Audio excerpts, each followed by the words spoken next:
Hello there, thanks for joining me for another Pondering in a Psalm, which today is Psalm 83. It's the last of a group of Psalms by Asaph that began, you may remember, back at 73 at the beginning of the third section of our book of Psalms. And it's an imprecatory psalm.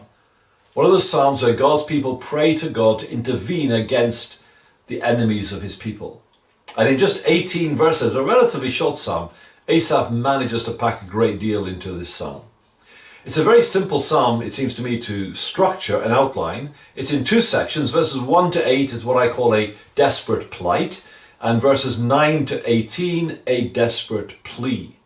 So let's just look at those two sections. First of all, 1 to 8, a desperate plight. We're not told, and we don't know what precise historic event gave rise to this psalm. And it's not easy to match up the psalm with any event recorded for us in Scripture.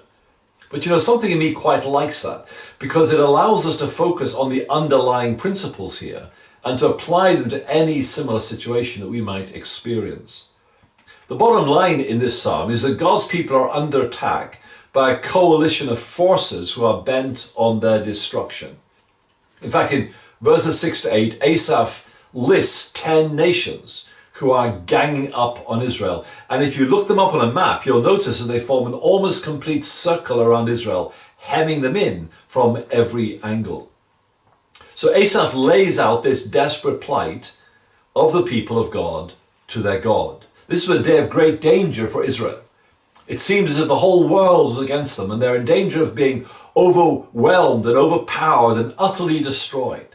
The intention of the enemies is nothing less than the total obliteration of Israel from the face of the earth. Now, these 10 nations, we're told in verse 5, have covenanted together. They've come with one accord. But notice this, their covenant is against God. For an attack on God's people is an attack on God himself. And this is a recurring emphasis in the first part of this psalm. Notice in verse 2, Asaph speaks about your enemies, those who hate you. He says in verse 5, they conspire with one accord against you, they make a covenant. So a desperate plight indeed, which leads to verses 9 to 18, a desperate prayer. See, the psalm opened with a cry to God to rise up and act, but now comes the real plea to God. And Asaph has two arguments to make in his prayer to God. First, in verses 9 to 12, he prays that God would do again what he has done in the past.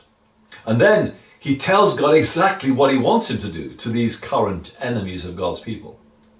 So in verses 9 to 12, in these few verses, Asaph draws on two historical events in which God routed and overcame his enemies. In verses 9, 11, and 12, he points back to Gideon's victory over the Midianites. That's a story you may remember where with just 300 soldiers, whittled down from 32,000, God gave Gideon a great victory over the Midianite kings. And then in verse 10, he reminds God, as it were, of how Sisera's army was defeated. He was the one killed by Jael who drove a tent peg through his head while he was sleeping. And in both these two cases, Israel gained a great victory over even greater forces that were against them. And so Asaph prays that God would show himself as powerful in today's desperate plight as he did then.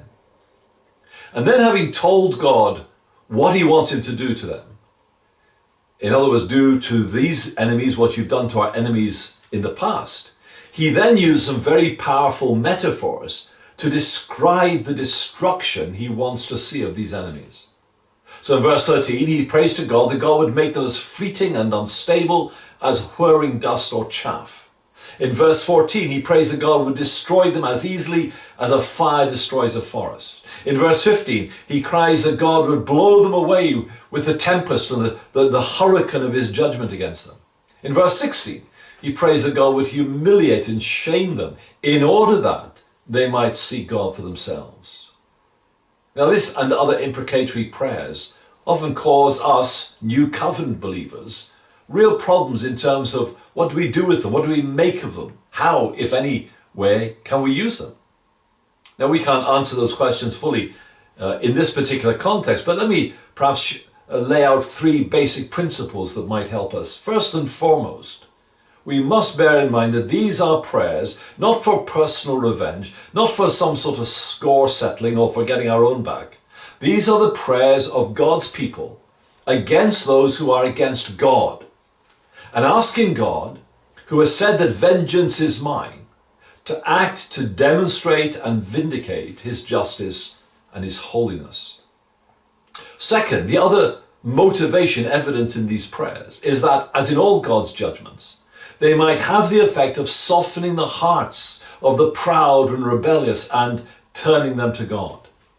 Tragically, as Revelation, for example, teaches us, so often when God's judgments are experienced, men and women do not respond or turn from their wicked ways.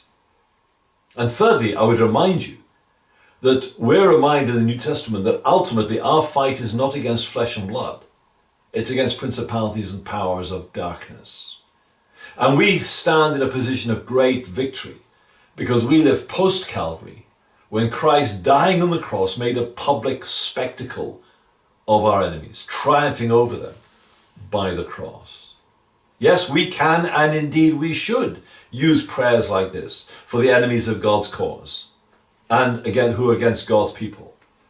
And there's no shortage of them, of course, as long as we hold to these important principles. And I hope that's helpful to you. Join me next time, as God willing, we look at Psalm 84.